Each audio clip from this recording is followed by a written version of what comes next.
Awesome. So yes, Sarah, you've worked for MrBeast. You've been his editor for quite a while. So I'm curious, like while editing or whilst editing, right? Like what's your signature editing style, and like how has it developed over time?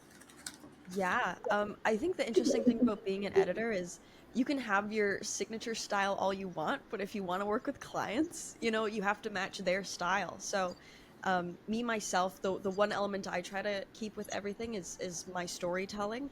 I think it's so important. People want real stories, and at MrBeast when we're selecting clips and everything like that, you want genuine people saying actual things, not fluff, and everything needs to have a purpose.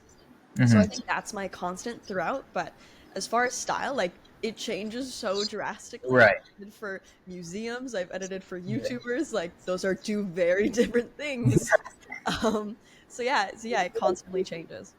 No, absolutely. So you mentioned, right, that it's like not really a style per se, it's more about like the person who you're working for, or like what they want out of the video. So if it's storytelling, for example, like what separates a good storytelling video edit from a great one, especially when it comes to like pacing and emotion, things like that. Yeah, I think something I'm probably gonna sound like a broken record throughout this Yeah. podcast. I have a feeling is I think you have to feel it as an editor. If you don't care about what you're doing, nobody else is gonna care. Right. Genuinely, no one else is gonna care. So if you're telling a story for the sake of telling a story, you're like, oh, this is gonna get views, this is gonna get whatever. Like, good for you. But people can tell. You can really tell if there's no heart behind it. If someone doesn't care what they're doing, they're just throwing graphics at the screen. So I genuinely think the differentiator is heart and genuine people being people as opposed to just throwing stuff and seeing what sticks. Hmm. That's fair. And so, throughout your journey with Mr. Beast, right, was there ever a point in your time with like editing with him where you were like, yo, I think this is going to work and I'm going to stick to this? And then, maybe Mr. Beast or his team, they were like, I don't know about this, but you were sure about it and it like paid off? Like, were those like pivotal moments where you trusted your gut, basically? Yeah, what's interesting is it's not so much at Beast, but for some other clients, there's Mm-hmm. always those weird asks or just weird things that they're like, I don't think so, or they're Yeah. like, we need to have this. I was working on a client video that they were like, we need to blur. There's this kid, he had a hat and it had like a Spider-Man logo on it. They were like, we need to blur this for copyright reasons. I was like, you do not. You do not need to do this. So I think it's actually sometimes the other way around where someone else is like, we really need this. We really need to do this. And it's me taking a step back that says, hey, you don't need Beast like graphics in order to make this work. Yeah. And it's kind of bringing people back to reality a little bit because they want something so big and it's like, okay, so do you have $1 million? Probably not. And I don't think we can make this happen. And it's actually reeling in people who have big dreams, which is wonderful, but sometimes Yeah. not always like the greatest. No, absolutely, and that does make sense. So I guess coming back to the previous question though, right? Like, how do you think about storytelling in the edit? Like, are there key beats or like rules you follow while doing so? um some people I've heard some editors say they have like an ABBA structure of you need to do this and this and this. Personally, that's never really been my thing. I again, this is where I sound like a broken record, but you need to feel it. Like it's I think that's where video editing has become my passion is because it's a lot of watching things over again and saying, "Oh, this is making me feel weird," kind of thing, and going back and Right. being like, "Okay, I need to adjust it." Like if the story doesn't flow, I think as a viewer you can see that whether you're in the edit or not. I think editors just Hmm. have a Yeah. better scope over everything of Mm-hmm. knowing, oh, I know exactly what this is. But as a viewer, you're watching and you're like, oh, that made me feel weird. I don't like this. I don't like that. I Right. don't know why, but I just don't like this. So I think in the storytelling, it's just I'm trying to think of any specific examples, but art galleries is a huge one, telling the story of these family days that we have at some of these art galleries in Toronto. So telling the story of, hey, your kids come, like this is what they're gonna do when they're here. The painting, this is like kind of the vibe you're gonna feel, and here's all the different types of entertainment throughout the day, kind of thing. So we start at day, we end at night. Like Right. you feel that flow as opposed to like night, day, and kind Yeah. of all over the place. Yeah. So, That's sorry, go that's on. fair. So, my question to you is, right? You talked about how you realized video editing was your passion. And a lot of our audience is also trying to figure out, where their passions lie and how to kind of break into the creator economy these days. And you've done some big projects for big clients, obviously.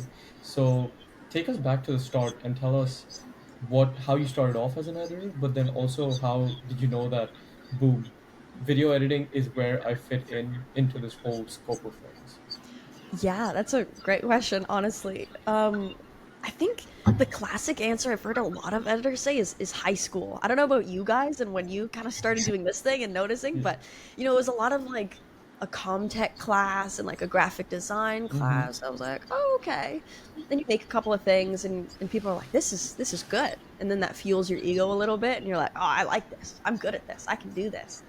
And the more you do it, I kind of accidentally fell into some jobs I was doing for volunteer hours, like volunteer work.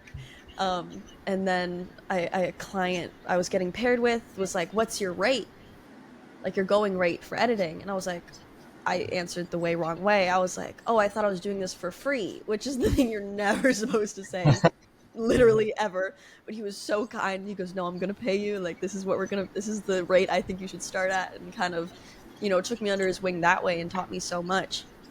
And so from then I started, getting my own clients of people approaching me because again, a lot of people need video editors, and it kind of spiraled from there to be like, oh, I own this craft now. I can apply to places because I have this experience. So I think it starts small.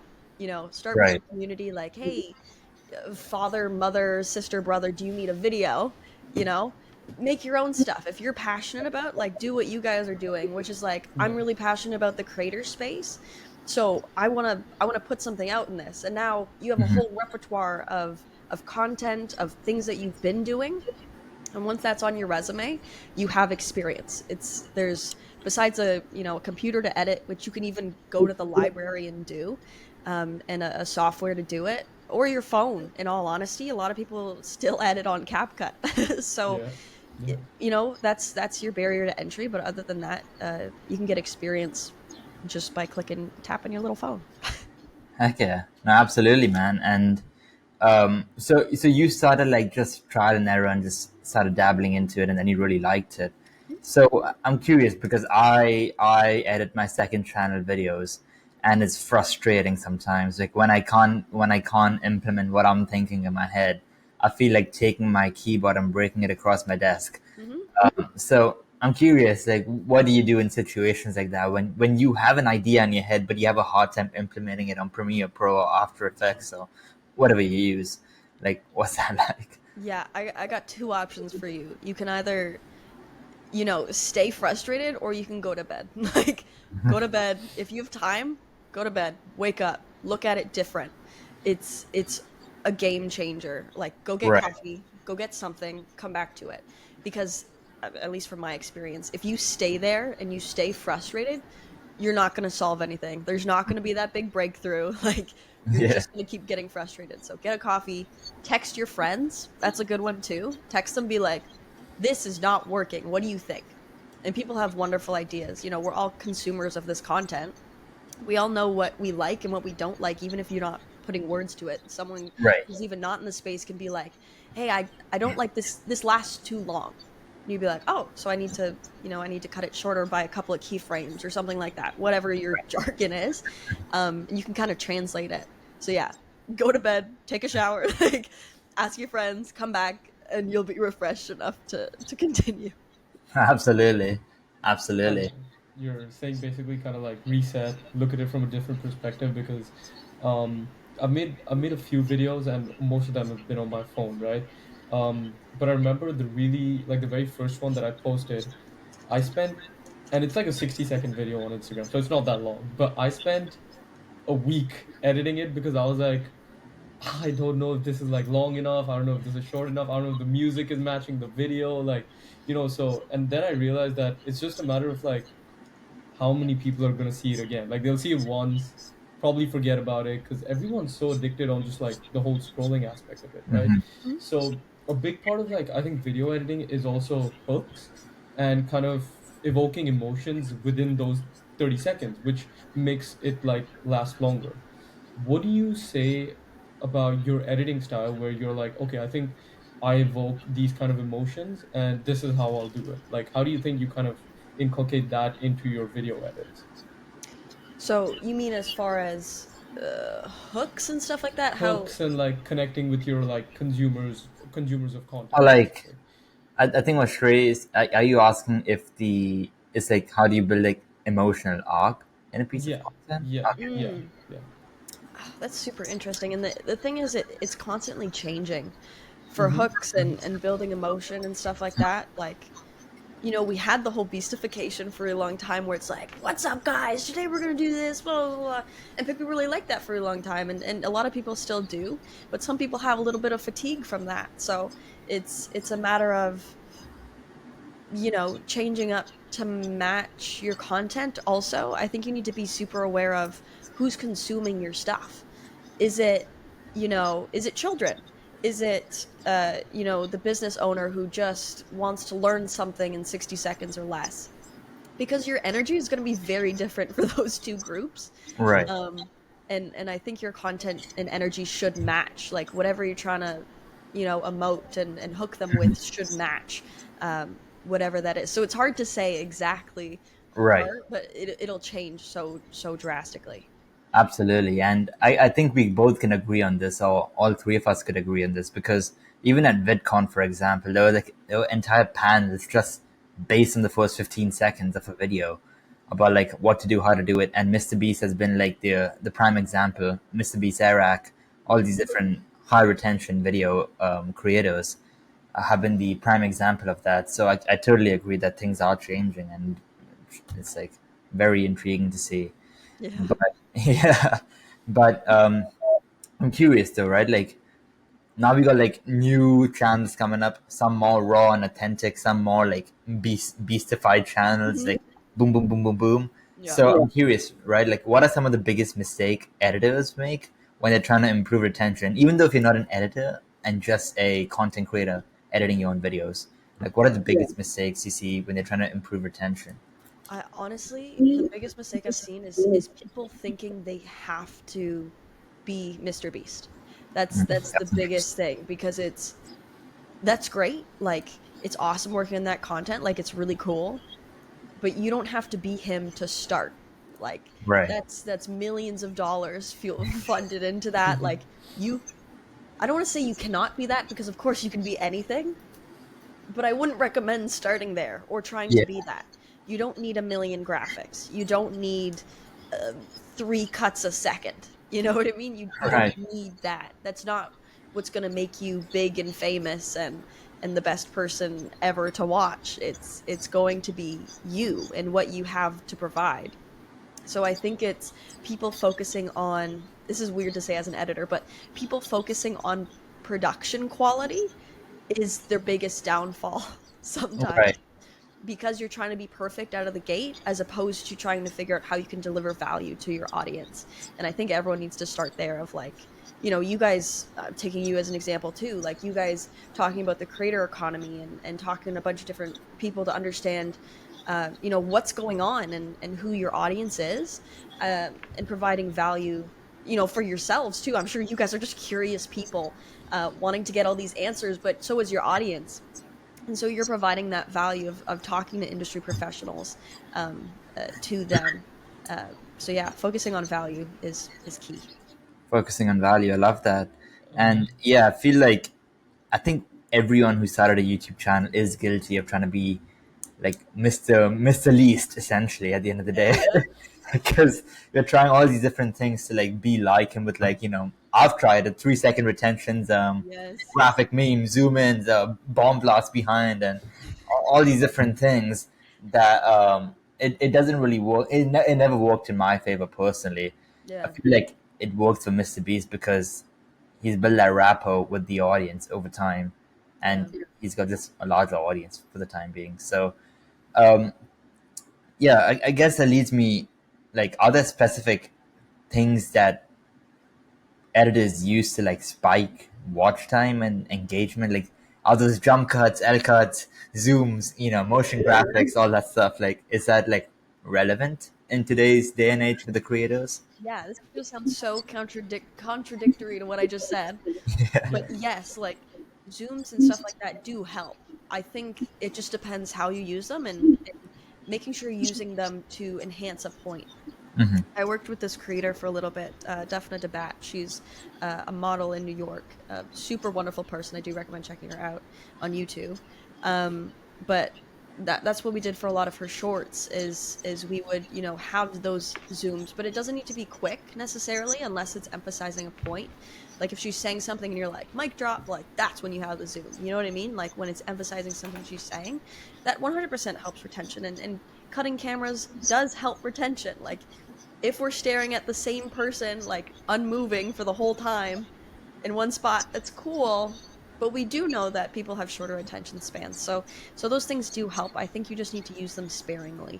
Hmm. If I want to stare at someone for a really long time, that's a weird thing to say. But if I want to stare at someone in a video, just chatting for a really long time, like I often use slow zooms. So zooms where you can't really even notice them, but it's like just a slow coming in on the point Right. kind of thing, as opposed to like a like right into your face. Yeah. There's tons of these little quirks and little tricks Yeah. that can help people be like, oh, there's a new camera, but not necessarily in your face. Yeah. So it's like subtle and like, it doesn't have to Yeah, be kind of like all over the place, and it's just used to like emphasize or kind of elaborate a specific point or whatever you're trying to get across in the video. 100%. Yeah, Awesome. 100%. As long as it like actually Makes assists your sense. point. Yeah. Hope Scope is a good example of this. I know it was some of her editors, and they use a lot of like boom, boom, boom, boom, boom types of things. And again, I'm going to sound so contradictory, but it helps emphasize her point because she's like more upbeat. Hmm. And she's doing a fashion video, and then you can see on the side the different things she's going to try throughout the video, and it's like Right. boom, boom, boom. Like this is what I'm looking at because it's actually relevant. It's not like Right. meme, vine boom, Yeah. meme, vine boom. You know what I mean? You're like, what the heck is going on? Yeah. So Yeah. you can be all over the Oh yeah. place and have your big things, but you don't have to be, and you can keep it small and still Right. get that retention. Like, so what I'm hearing is like it depends on the person's personality as well. If it's more upbeat as a personality, the edits could be more upbeat to match their One personality. hundred percent. One Right. hundred percent And to complement it. I think yeah, that's where you have to meet wherever the person is you're editing. You have to meet them where they're at. Right. And so, Sarah, when you're usually working with, let's say, a brand new creator, right? Someone reaches out to you, says, "I need help with my editing." How do you personally help them stand out in, today's day and age when it's, retention rates are like super low, attention span is super low? What is your personal spin on another person's like edits or videos or however you want to put that, to get them to stand out? Yeah. It's interestingly a lot of the same stuff is finding their audience is first, Mm-hmm. right? I Mm-hmm. worked with this robotics company for a little bit, and the first instinct I had was to like, oh, like how do we, all this stuff we were talking about. I was making those mistakes of being like, oh, how do we, increase retention? Until he said to me, he was like, I'm not trying to get viral. I'm just trying to reach my audience where they're at. I'm going to use these for Facebook ads or whatever. So if you're using it for a Facebook ad, you can target the exact audience that you want. So now I'm not trying to, stand out from everyone else because there's Hmm. hundreds of millions of whatever the Mm-hmm. number is of content, hours of content online. I'm not trying to stand out amongst everyone. I'm just trying to stand out to the audience that I'm trying to reach. Yeah. So in that case, I'm trying to, reach out to entrepreneurs who can afford $10,000 machinery. Yeah. Okay, that's Mm-hmm. different. That Yeah. now my Yeah. audience becomes so much smaller because I'm not trying to please everyone. I'm just trying to meet the people where I'm at. So I Yeah. think standing out becomes different in that sense, because Mm-hmm. now it's all of a sudden not a huge task to be like, oh, I need to stand out amongst MrBeast and everything to get my videos seen. No, I just need to reach the people where they're at, and that's again providing value to those people. What's your Mm-hmm. pain point? Like if we're talking sales and ads, like what's your Yeah. pain point? What is your issue? How can I help you with that issue? How can I help you solve that? Mhm. I like that.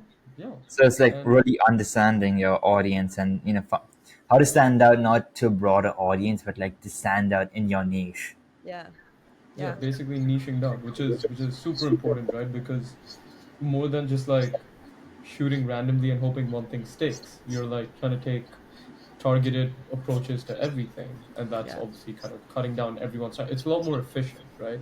yeah. And I think that brings me to my next question: is when did you realize that your version of shooting was basically video editing in this creators economy? When did you realize that video editing was your superpower?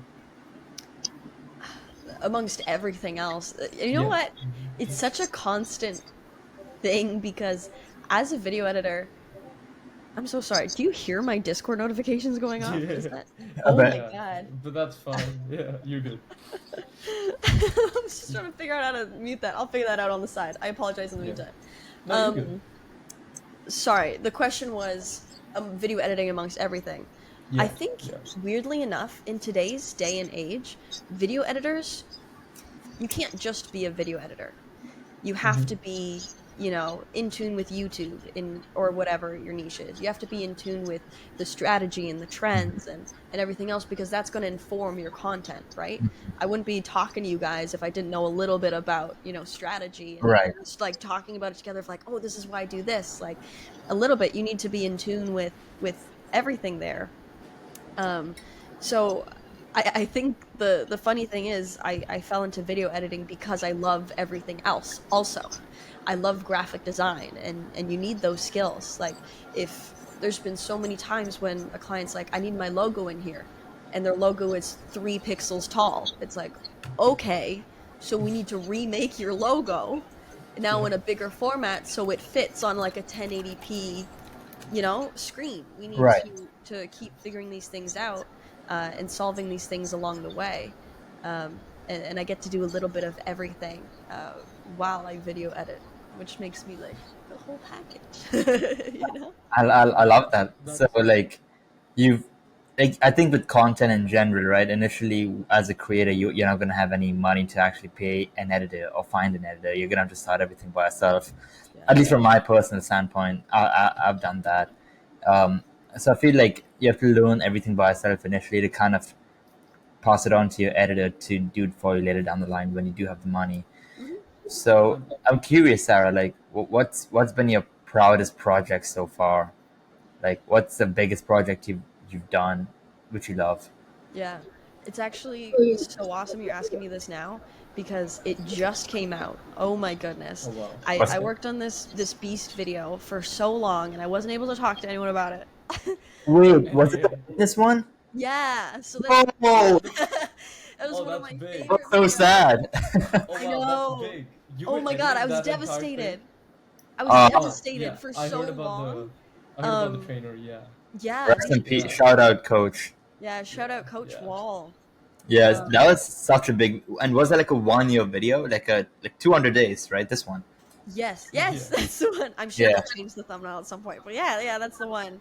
yeah, that I was did a lot such a of good work for that. video. Such I a good love it a video. lot. So my job for that video was, and I'm also under NDA, so I'm dancing a little bit when you Right. ask these questions, but my job for that video was to go through basically those 24 hours, like every 24 hours or whatever. I didn't do every 200 days, don't get me wrong, but Yeah. I did quite a few of them. And so I spent, you spend so much time with these people, Yeah. and just it's so weird. It's one of those parasocial relationships where I know a lot about, Mejд and Coach Wall and their relationship and everything, but they have no idea. I've never met them. They have no idea who I am. Right. Yeah. But going through and telling that story through picking the best moments and everything was just, it was beautiful. It was, Oh yeah. I I love that everyone loves that video now because Yeah. it was so much hard work going into it and spending so much time and trying to tell this story in the best way possible. But now we get to talk about it. So Yeah. No, that was absolutely. like my favorite That project. video was banging because That video was when really I nice. saw it, I was like intrigued to know like, is he gonna quit? Is he gonna keep going? Yeah. Like, is he gonna get that for? Is he gonna get that the when you have to like run and get that specific time? Is he Yeah. gonna make that time? Like the storytelling was on point. It kept my curiosity high at all times, Yeah. and the editing was sad at some parts. Yeah. like it really helps transfer the emotion to the viewer, which is really important. And yeah, what it is a fantastic video in my opinion. Yeah. So Thank you. congratulations, yeah. Thank you so Yeah, much. that it was. I'm actually super curious. How many days did you edit out of the whole challenge? Oh If my you like have a God. ballpark idea. Goodness gracious. I want to say it's going to sound low, but now we've said 200, but probably like 20 But still, days, that's I want to 20 say. of like 24 hours, right? Yeah. Yeah. Yeah, 24 so hours that's at a a time. lot. Yeah, that's a lot. Yeah. How many editors were on this video in total, if you Actually, happen I to don't have know if I that? can tell you the specific number, Oh, okay, yeah. but it's quite a bit. Like there's Okay. a Right, big yeah. teams and Yeah. big production, and from there there's also people who make notes on what's happening every day, and so many production people, so I'm much sure. everything. Right, So it doesn't yeah. even stop at the editors. It's bonkers and hundreds of Right. cameras. It's nuts. So I'm curious though, right? Like from these 24 hours, hypothetically, let's just use this as a case study, Mhm. right? From these 24 hours, how do you know what to pick, what not to pick to make the final cut? No, it's a wonderful question. You know, it's picking what's relevant to the video is primary, right? You have to be realistic. If I'm looking at one day in this person's life, and this is a MrBeast video we're talking about, which is, I think the video is like 40 minutes long max. I can't pick 1 hour of content from that day because only a couple seconds will probably actually make it in the edit. Right. Yeah. So it's picking stuff that's relevant to the challenge, to these people in their lives, um, and then from there, I like to pick a lot of cute moments and funny moments. Those are good too, Mhm. because if it's only a couple seconds, you have a gag for a couple seconds or Yeah. something Yeah. that's fun to keep up retention or whatever. Yeah. So yeah, it's primarily focused on what is the video, and then from Yeah. that, it's like, oh, okay, like we have a little bit of wiggle room, like pull this because maybe this will be relevant in the future. Is this person talking about, I'm gonna do this in the future, like I'm gonna do this every single day for this many days or whatever. Yeah. It's like, okay, maybe I should pull that because that seems relevant if that ends up happening or whatever. So Right. yeah, it's what's And gonna make it. hypothetically, if it didn't, like if he said, like hypothetically, I'm gonna do this for the next rest of the days, and he doesn't do that, so you gotta go back to that specific day and remove it. Oh, Yeah. that's Well, pain. yeah. Well, thank God. So my part in the production line is actually, handing that stuff off to everyone else. So I, Right. I, I do my bit, and I'm like, now you take it, now you run. You know. Okay. So it's a huge collaborative effort, but um, that's a long way to say not my problem. You got to do the best with what Yeah. you get, and then from there it's like you take this. If it's cool, you run with it. If you hate what I picked, like you don't have to take it. Like they take that Right. and then make their own selections based on that. That's Right. great. That's great. Awesome. And so, what level like do you fit on this production chain, right? So, would you lead a team of different video editors that kind of came on, or would people come to you? So example, like Mr. Beast's team, he sent you like I don't know, 20 clips of 24 hours each, right? That's a big number, but you get the point. Yeah. And once you break it down into smaller chunks that are like consumable, you send that over to another video editing team and they kind of stitch it all together. Is that how the process works, or how does it work from front to back? Yeah, this is another thing that I'm like trying to like dance and figure out like what I can Yeah, actually yeah, tell you yeah, yeah. because I'm Of so course. like secretive about everything. Uh huh. Uh Um, huh. but yeah, I can tell you that my role there was contracted as an assistant editor. Mhm. Mhm. So exactly what I told you is kind of like what I see. Like I get the footage, like I go through, like do the whole process, do the whole organization and everything, hand that off to someone else, and then from there, there's teams of other video editors that will take that and make final edits and everything like that. Wow. I think it's crazy. Yeah, There's so many beautiful, wonderful people that I met there, who all want to do great work and work dang hard. right. And it was a beautiful experience, but tough for sure. Tough in a great way, but tough. Yeah.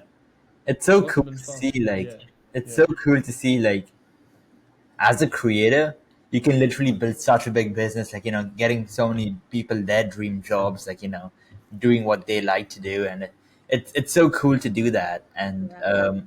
so, like, I think starting out as a creator, right? Because we have a couple of our viewers do want to enter the creator economy, but they don't know how to. So I would say, like, do you think more creators should learn editing first before they outsource it? This is an interesting question because hmm, I, Mhm. VidCon actually has been changing my mind on this a little bit because Right. I'm all about offloading. Uh, Hmm. when you are at a point where you're like, listen, I can, triple X my output if I don't have to spend time doing the editing and I hate it. If Hmm. you're at that point, then I would recommend offloading, to a video editor. And if you have the money too, like, uh, Right. it's tough. Like sometimes you can have like little partnerships with friends where you're like, when I make money, you make money, and kind of work that way. But most of the time, video editors and creatives, you want to Yeah. get paid for your work, and so Yeah. that's a tricky balance to play. Um, but at the same time, this is where I get conflicted because when you're first starting out, you probably don't have those resources. You're probably just starting, and if you don't necessarily have the drive, not to sound gatekeepy, but if you don't necessarily Yeah. have the drive to, kind of put together the video the way you want it and start yourself, then it's tricky to justify offloading it because it's like, well, if you're not putting in the effort to try to like at least start, and Yeah. get this going and kind of see where your vision is, then I think you're going to have trouble in the long run. So Right. I think, yes, you should somewhat learn video editing. I don't think you need to become the greatest video editor in the world. I think I always recommend to people when they're starting and you're not like an industry professional, don't get Premiere Pro. Do not do that. Yeah. That is a bad idea. Because there's DaVinci Resolve. There's all Mhm. these other companies who have open source softwares, free softwares. Learn on CapCut. Learn wherever. Like we're not gatekeeping here. Like seriously, Yeah. learn Yeah. wherever you can. That's free. Whatever. Scrap it together. Like it's Mhm. not going to be the greatest. If that's not your passion, you don't need to spend a lot of time on it. Just do enough to get your vision there, and once you're at a point where you're like, okay, this is rolling, I see the vision, I don't want to do this anymore, then you can offload. Um, Right. What's yeah. the top three best free resources you'd recommend to new content Ooh. creators? Yeah. Are we talking just video editing softwares, or are we talking like the whole caboodle? Let's do both. Let's do both. Okay. Mm-hmm. Video editing softwares, it's so funny recommending this to people because I've never tried it myself personally because I've unfortunately been on Premiere Pro. Like Yeah. Too. so like I Yeah. learned that in high school, like I studied that in university, like that's what I did. Mm-hmm. I did Premiere Mm-hmm. Pro, so I'm stuck on Yeah. Premiere Pro right now. But for my like contractors, if anyone's starting, I do recommend DaVinci Resolve. Okay. It's open source, so it has Mm-hmm. lots of free plugins. Wherever I get my assets, so I'm talking like music, like royalty free assets. So I'm talking music, Mm-hmm. stock images, stock video, whatever you're looking for, graphics. Um, I usually can find that both in Premiere Pro, like with Premiere Pro, how do I explain that? Like Premiere Pro projects that you Mm-hmm. can, or like Mogurts or whatever, Right. Yeah. import into Premiere Pro.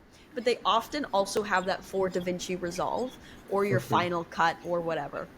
Mm-hmm. Um, Mm-hmm. so DaVinci Resolve, I recommend. Yeah. CapCut is one that's very Okay. popular right now. Mm-hmm. Personally, I have trouble as a video editor, like editing on a phone. It stresses Same. me out. It's Yeah. so weird to me. Because you Um, can't zoom in enough, I right? know it's so like Yeah. you can't fully understand what you're Yeah. doing, Yeah. Yeah. but people love CapCut and can Mm-hmm. use it on their computer, whatever. Like, go off if you can do it on your phone. Go do it. Like, use whatever works for you. But also, if you're starting, I do recommend finding some free resources like I think Pexels is a free website where you can find stock footage and stock pictures. Mm-hmm. Um, that's gonna come in. I was gonna say come in clutch. Do people say that anymore? I feel like they Yeah, don't. yeah, Okay, yeah. okay, cool, cool, cool. But that's gonna come in clutch, like when you're editing and you're like, I don't have B-roll for this. What am I gonna do? Use your stock video, use your stock footage, use royalty free music. Oh my Yeah. goodness gracious. Like, set yourself up for success. Like, there's tons of royalty free stuff that is free online. Okay. There's tons of kits, and I couldn't even list them all. I don't even know which ones still exist, but there's tons. Look up royalty free, online free like assets and use Mm-hmm. those. Absolutely. And so coming back to the creator economy, right? We both were at VidCon. I learned a lot from the people out there. For context, Sarah and I were in the same mentorship class called Own Your Audience, and it is awesome. So I'm curious, like, how has editing in the creator economy like evolved in the like how has editing evolved in the creator economy in 2025? Like, what are the new rules now that everyone's a creator with Yeah. that? Yeah. Um, I think the cool thing is that there aren't any hard and fast rules. Um, but at the same time, I I would say like there's some trends that I've noticed a little more that Mm-hmm. find people a little more success. And, people want a bunch of shorts every single day. Mm-hmm. I don't know if that's the most, successful strategy to post like 3 times a day. It used to work. I don't think it does as much anymore. But there is this notion that you should have, like 2 reels every single day and three long form videos a week or whatever people's numbers are. I've Yeah. noticed that more where people still think that more is always better.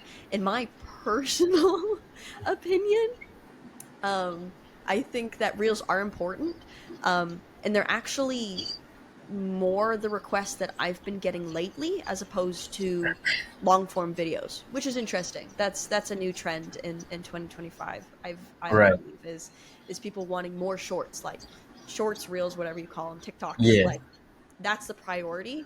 And then Mm-hmm. from there, they're like, oh, I have like one long form video a month or whatever it is. People just Right. don't see that I, as I much. feel like the people who want more shots, like they're seeing it to go viral rather than creating a loyal fan base. Because I believe a long form video will give you the loyal fan base and Yeah. compare Yeah. it to a YouTube shot, because that's just like quick subscribe, never see a long form video ever again.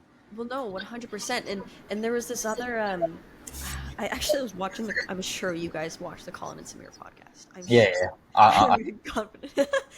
Very. I What? saw like yesterday, no, sorry, day before the episode as well. Like, I'm Yeah, on top of that. I got a that's hat as awesome. well. Yeah, yeah, yeah. Yeah. Heck I'm yeah. I'm guilty. I'm guilty of not watching that one. What? Yeah. Listen, I'm not Wait, on it what was all it? the time. What was it called again? Colin and Colin, Samir. Even Jordan Oh, went up there. Yeah. okay, okay, fine.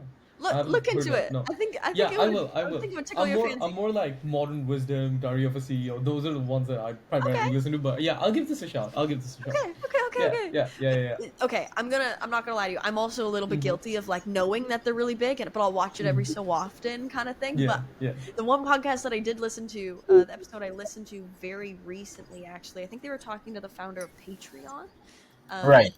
but they talk a lot about the death of the subscriber, like the death of the follower, because a lot of these algorithms now have it so that when you're on YouTube, I'm not going through my subscribed playlist. Is that Hmm. what Right. it's called? You know what I'm talking about? Hmm. Where it's only the people you're subscribed to and it's what they've posted. That's what I used to see when I opened the app and you go like, oh, what did Anthony Padilla post today? I'm gonna watch that because that's the guy I follow. Hmm. Now, when I'm on TikTok, when I'm on YouTube, when I'm on Instagram, which are primarily the ones that I use, it's whoever. I, I'm not following this person, but now this person's on the front my front page. Now they're in front of me. So that's I think where you get the shorts obsession is because it's no longer necessarily your dedicated fans and followers that are going to find you and watch your stuff. It's also these random people that you've never heard of, have never heard of you. And so people are trying to capitalize on that. And I love the days of having that loyal audience and having that, and it's still a thing. It's just Right. not as promoted on these platforms. So it's not people that are killing it. I think it's the platforms that are killing it and trying to just get people on the platform, get people to stay. That's when we talk about Exactly. endless Yeah. scrolling. Like they're just trying to do what's best for them. Mm-hmm. And now it's figuring Absolutely. out how do you get people to watch those long form videos from the shorts. Like these are Like still how do you questions I funnel them? still have, Yeah. you know? Absolutely. And I think with TikTok coming out, right before TikTok, we had like creators making whatever they wanted to make on YouTube, and they were successful. I mean, like look at the old Sidemen videos, like on the individual channels. Mm. They're like pretty simple gaming videos, right? And then TikTok came and kind of ruined people's attention span. Hence, Mm-hmm. I feel like the short form content is very, um, relevant today. So what is also relevant today is AI. So Oh with boy. yeah, with AI tools like what is it, Autopod or like Pika Labs, Yes, I know you know, exactly AI what you're talking video about. space, editors. Yeah, like yeah. all these things are entering the space. So, like, how do you see like editing evolving because of that? Like, is it like a threat or like an opportunity for you guys? People see it both ways. Hmm. I'm of the personal opinion that this is a wonderful tool that can help. I mean, I hate to this is going to sound controversial to some people, I don't know, but when I'm photoshopping memes or anything, like stuff that doesn't necessarily, I don't want to say it doesn't matter, but stuff that's not that serious, Right. I'm going to go into Photoshop. Again, shameless Adobe plug, like you don't have to, but I these are the things I use. um, when I'm using Photoshop, I'm going to use the auto generate tool. There's a Mm-hmm. couple of instances where someone goes, "Hey, can you edit this person out of a photo for me?" And I have to assess, and I have to go, "Okay, they're posting it on their Instagram account with 300 followers. They, this could either be a 2-hour job or a 5-minute job." Right. Genuinely, I have to just assess that for myself, and if they don't have any stipulations about AI or whatnot, I'm gonna select the people out of the photo and I'm gonna hit auto generate and I'm gonna fix the background and they're gone, like in 30 seconds or less. And then from there, I look at it and I go, okay, this doesn't look right, and I'm fixing it Right. manually. But I think this is a great opportunity as far as video editors go. Autopod and everything, if that's the caliber, the quality that you're at, right? If you have a podcast like you guys do and you guys go, "Oh my god, I can afford, I don't know how much Autopod is every month or if it's a Mm-hmm. one-time fee, I have no clue." Mm-hmm. But if I can afford that and it does the clips good enough, I don't need this dedicated editor to do these zooms and everything, especially for podcasts that are, Right. it is formulaic, right? I am Yeah. just Yeah. picking whoever's talking and trying to pace it and make sure the retention is up. Go off. Like I'm not going to be here being like, "Oh, how dare you." Like Yes. go do it. Like if it works for you, go do it. I think where video editors become such an asset is when it comes down to what we were talking about before, which is being genuine and being people and finding the heart in those moments. I Mm-hmm. don't think that AI can do that yet, nor do I think eventually it will be able to ever necessarily do that. Hmm. I'm gonna put a little asterisk there in case I end up Yeah. being wrong, but Yeah. there's a lot of deliberate thought, Yeah. and it's not as formulaic for every video. Right. That's why, It's personal touch, right? And yeah, no, Yeah. it all Yeah. depends on, and again, what we're talking about, the personality of the person. exactly. Mm-hmm. Who's your audience? Like those are all these decisions that I can't really do. So no, I don't think AI is currently replacing my job. In fact, it makes my job a lot easier. If someone's coming to me and they say, "I want 3 podcasts a day," or whatever, and I'm gonna go, "Okay, so maybe we can figure out a way to make this cheaper for both of us," Yeah. Right. Yeah. um, and figuring that out from there. Right. Because, That's for cool. example, Shreya and I, we use Opus Clips, Opus Okay. Pro, Opus Clips Yeah. for like Yeah. our podcast clips, because we both are like doing our own personal brand work, and editing a podcast takes a lot of time, especially in person, because we got like a camera set up here, and like somewhere Mm-hmm. there. So Yeah. Like triple camera setup, yeah, Yeah, yeah, yeah. microphones, like the lighting, all of that. yeah, like we sync up the everything up to like synchronize the audio clips, and it's a Mm-hmm. pain. Yeah. Um, so we use Opus Clips. So I'm curious, would you say like AI for short form content for like understanding viral hooks or like understanding intro, you know, just like the shorts formula, right? Like, intro, value, CTA. Like, do you think it could understand all of that? Um, that's really interesting. I think, s- yeah, it's tough. It's kind of. I don't think it's fully there yet. Right. I Mm-hmm. think we're still in a interesting point where it's like, oh, maybe, and you see these all the time. You see the AI videos and everything, and Yeah, you're like, yeah. oh, it's close. But when I hear, the AI voice that's sometimes over it, sometimes people just scroll right away. Yeah. They identify that's made by AI because it's still pretty easy to tell. Yeah. People just scroll or whatever. Um, and I also think that the AI won't or can't do everything for you. I think when Mm-hmm. you're filming your shorts or trying to pick a clip from your podcast, I think you need to sit down and go, hey, this moment was actually super insightful. I want to turn this into a short. Identify that for yourself. Maybe like throw it in. Actually, don't know how that program that you mentioned works, so I want to pick your brain about that in a second. But um, Absolutely. yeah, I think you need to first identify what it is and kind of figure out for yourself what is the hook. 'Cause I don't think AI is fully there, and I also think it constantly changes. Right? Mhm. Mm-hmm. What hooks today won't may not hook tomorrow. So Yeah, Right. it's yeah, just figuring out, what's the current landscape. I could say something right now on this very podcast yeah. that will be controversial tomorrow or will not age well because of Right. True. something that happens tomorrow. You know, I mentioned a plane, I mentioned this, and all of a sudden something happens. Now we have to like delay the result of this podcast. We can't use that clip anymore because now this means something entirely different than it did yesterday. So, yeah, I don't think AI has all that emotional, intuitive knowledge that we do. Right. But back to what do you use exactly the clip thing Oh, for? absolutely. Opus. I'll show you on the viewers Oh, perfect. the behind the scenes stuff. Yeah. But Perfect. say, for example, this episode with Roly Poly Oli, another great content creator, Yeah. in the on YouTube. So, for example, we just put the link in, and it creates all these shots for us, like with. Wow. So I'll just click on it. That's Wait, that's the audio version of it. Say, for example, this one. and then if it gets copyright claimed when I upload it the first time, I go back and I turn the regular movie square into an oval. But you see, So it's Mm, just starting randomly. No one knows what we're talking about. There's no context of what we're talking about. yeah. yeah, And then, of course, we have the option to edit clips, enhance AI hook and all that stuff. But like, it gives it a rating on 100 as well. So like you know what's good, yeah, what's bad, and then That's yeah, so like interesting. they give yeah, this one a 98 out of 100. I don't know how and how they got to that number. Like, I'd give it like a 20, if anything. If I'm being generous. Well, Yeah, that's interesting too because a lot of these platforms want you to think that this is the best thing ever for yeah, you exactly. and your content. So they're going to be like, yeah, 100%.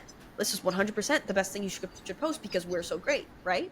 So it's Right. mm-hmm. it's that trade-off of how much do I trust these robots, you know? You still Exactly. want Yeah. that Yeah. human to evaluate what's actually going on. Exactly. Yeah. I No. think 100%. I think it's a good tool in terms of like, it gives you a starting point of like, okay, maybe these segments of my podcast or my long form video will help me, kind of pinpoint where I can take those clips out of now and then do the editing on our own. But yeah, I think it's more of like a good tool that we can use still to like kind of gauge, where to Or, start, where to stop. yeah. Yeah. Or save time, just because Yeah. right now Save time times we like that. like Shri and I are in university yet, and we need to Hmm. like leverage our time like properly. Yeah. Yeah. So yeah. Yeah. So Sarah, I'm No, curious. it's So tough. Doing it I'm by curious. yourself is rough. Sorry. Okay, go No, ahead. sorry. Go on. Go on. Yeah. No, I was just gonna to echo what you're saying. Is it's just tough to manage your time. Sorry, if you can see my Yeah. soul in the background, he's going nuts. Oh, that's so cool. Oh You got wait. the photo? Oh Yeah, wait, his that's name pretty is That's sick. Selfie. so Okay. sick. He's the love of my life. Who's a little You robot? should get 3 more and name them after the Ninja The Ninja Turtles. Turtles? Yeah, yeah. Yeah. I've been recommended that a lot. But I'm gonna do that. But yeah, no, just managing your time. So again, some people, it's different who you talk to in the creator space, are super against AI, and as a creator, it's one of those things like I feel like I need to be, but or that's at least the pressure that you need to be against it. But Right. the cat's out of the bag. We're moving forward, so it's like, okay, how are we going to use this? And Exactly. Yeah. people need to do what they have to do. Like, I'm not here to tell anyone that anything is better than anything else. But Obviously, I would still like to get paid and doing what I do, but again, I don't think that's going away anytime soon. right. No, I agree because, for example, like people are like shitting on Vicstar 123 for his new music video, which is AI generated completely, and Mm. people are like, I'm boycotting the song XYZ, but like at the end of the day, he's just evolving with time. If you think Mhm. about it in a creative perspective, he's just evolving with the time, and he's getting ahead of the curve in a way, not completely, but in a way. He's trying something new, Yeah. He's Yeah. trying something new. Well, Yeah. and the thing is, a lot of people are gonna think that's garbo, like that's garbage, and that's okay. Like that's not your thing. That's cool. That's actually super valid. The example that I always come back to is I can't remember the exact competition it was, but there was a painting competition. It sounds so lame, a painting competition, but it was something like Yeah. fancy, okay? And there were a bunch of artists that submitted for these various different types of paintings. There was a specific prompt that was given, and they had all created their paintings within that brief. And the painting that ended up winning was revealed to be made by ChatGPT. And it was one of those things where everyone was like, what? And reasonably, I would say in that situation, upset, Mm-hmm. outraged, especially if Mm-hmm. you're a painter that had spent so much time painting that. Yeah. But I would say in response to that, it goes, okay, so we have a problem, obviously. You can't compare painters to ChatGPT. Those are Right. very different skills. Like Yeah. I would say prompting is has become its own art form. Like if you can generate something so specific and creates your vision the way that you have seen it and that you've pictured it, that's a skill. Okay? Hmm. Mm-hmm. We can't always do that all the time. Like if I'm just gonna give me a picture of Apple, like I don't know what it's gonna give me. Yeah. But if you can Yeah. prompt it enough to create your vision, that's a skill. But painting is also a skill, and these are very different. So I would suggest in situations like this, because I'm great and I'm solving the world one step at a time, of course, Yeah. um, is have these be different competitions, right? Painting is its own thing. So is prompt engineering, and it's like, okay, these are different things, but they are two valid things. So if you want Yeah. to make an AI music video, go off, go do your thing. Yeah. It's not going to be in The the same category. the Yeah. Emmys competition for best music video or whatever, Yeah. because you can't Right. compare these things. Yeah. Exactly. So, Sarah, what's next? What's the next evolution for you? Like, are you building a team, launching a course, or like, what specifically are you leaning into? Yeah. Well, I've been drinking on my water bottle. I showed you guys before, but I'm Yeah. so proud of these. I printed these Rich on man. Vistaprint. This is my Rich Bear brand works print. Nice. That's actually super Um, nice. Yeah. Thank you so much. I have Yeah. like tote bags and two. I'm so excited. Yeah. But Yeah. recently, after working at Beast, I kind of wanted to do my own thing, and so I've just recently launched Rich Bear Brandworks, which is my company where I connect creators with contractors, so video editors primarily, but also graphic designers and social media strategists. So we primarily focus on social media works, so content for social media, banners, like all that sorts of stuff. Um, but it became the natural evolution because as a video editor, as a contractor, you see the issues, right? You see people trying to lowball you and not pay you what you're Right. worth. Yeah. And trying to justify it with AI and all this stuff, and you have to have this Yeah. whole conversation over again.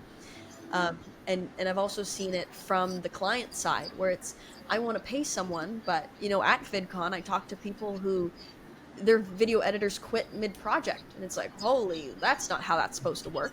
That's So rough. we've had this lack of regulation in the space, and so Rich Bears seem to be the combination of that. So and just the answer to those prayers on Mhm. both ends. Mm-hmm. So yeah, Rich Bear's been great where I can just connect my friends who are Right. freelancers who've been doing this forever, who do great work, with people who need the work. And of course we know that there's a lot of people who need editing work still.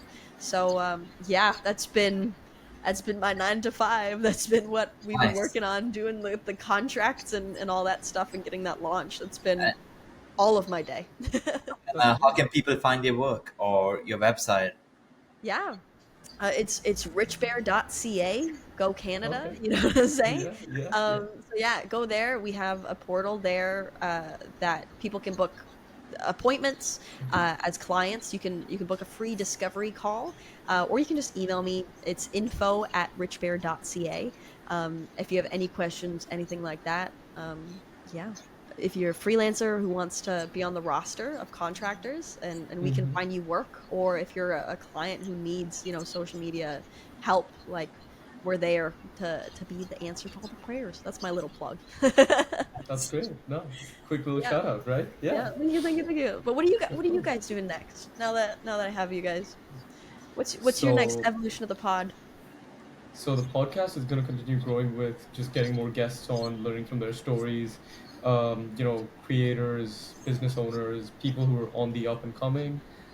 Super excited for that. That's where Sid and I kind of put our energy towards with the podcast. And both of us actually have a lot of things going on separately as well, right? So for me personally, I'm starting my own website design agency. And Nice. so I'm trying to help, small businesses, medium businesses, people build their websites basically, just like a quick 3 to 5 page website, so that they have a place on the internet to kind of display their work. That's awesome. Are we And talking WordPress or what are we talking? WordPress, Oh WordPress my goodness. specifically, yeah. I needed you like 3 months ago. I Sarah. had to learn what WordPress. Guys, hire this man. I had to learn WordPress by Yeah, myself, and yeah. that is a steep learning curve. That sucks. It's a lot to learn, but the good thing is I'm also hiring people to kind of professional WordPress editors to do that work for the clients that I bring on. So it's more like, Sweet. I'll give them an overarching view of like, this is what it'll look like, boom boom boom. They give me their edits, and I pass it on to the professional WordPress editors who do all the work, Awesome. and I give them the finished project basically. That's sweet. So that's something I'm working on. At the same time, trying to build my personal brand on like social media, stuff like that. I know Sid has a lot Busy. going on as well. Yes, Sid. Oh, yeah. For me, like, yeah, I'm working right now, just to get the money in so I can like kind of fund my content creation because I am in college at the end of the day. So gotta get some money coming in. But at the same time, after VidCon, I had a big learning curve. So the current channel I have has become my second channel, and I Yeah. had to restart a new channel, which I've been working endlessly on, and of course, the second channel, posting like 2 to 3 videos a week yet, being consistent with that, and like I'm obsessed with content and creator economy. So this is like this is what I like read when I Colin and Samir, and yeah, I'm Yeah. just very obsessed with this That's what we're content and the about. creator economy. So that's what I do. That's what's going towards my vision, and hopefully have my own media brand one day. Let's Heck see. yeah.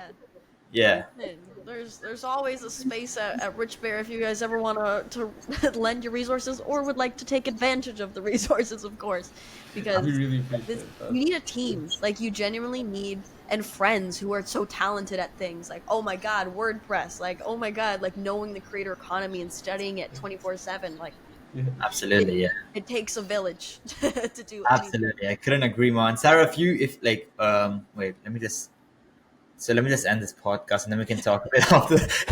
But I don't want to diverge too much. So I'm curious, Sarah, like, what advice would you give, someone trying to go full time as an editor in the creative space right now? Um, oh goodness gracious, what a big question.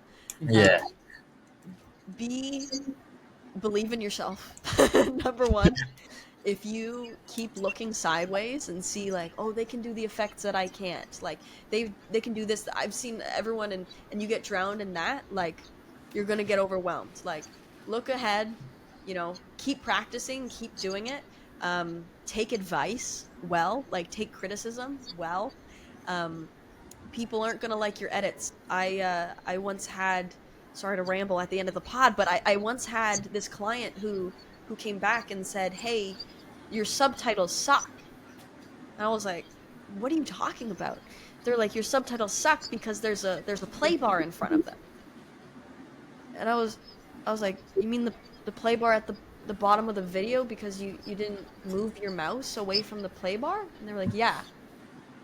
So I was like, oh, you're giving me feedback, but it's because you don't know how to use a computer. Like, you can't take all those things to heart, you know? Yeah. That's Yeah. one example, but we need to take criticism well of like, oh, this didn't work, not because I'm not good, because the client wanted something else. They didn't want the subtitles in front of the play bar, right? This thing that I have no control over, they wanted it different. So it's just a matter of, believe in yourself, believe in what you can do. Try to make the client happy and just don't take things too personally. I think that's the best thing you can do. Going into it is the best time, because if you have to relearn that later, you're gonna get sad. Thank you for hopping on, Sarah. Thank you. Everyone who wants to check out Sarah, make sure to check it out. Link in the description, and I'll also link her Instagram down below. Do you have an Instagram for Rich Bear? I do. Yeah, we're actually still. Oh my god! I just kicked my camera. You're good. Can you cut that out in the Yeah. edit? I'm just joking. But yes, we're actually just launching. It'll be Rich Bear CA. Okay, So yeah, it's not fully out yet. We're still launching those things. well, that's not an issue. We'll just relink it down later when Yeah, it's 100%. rock and roll.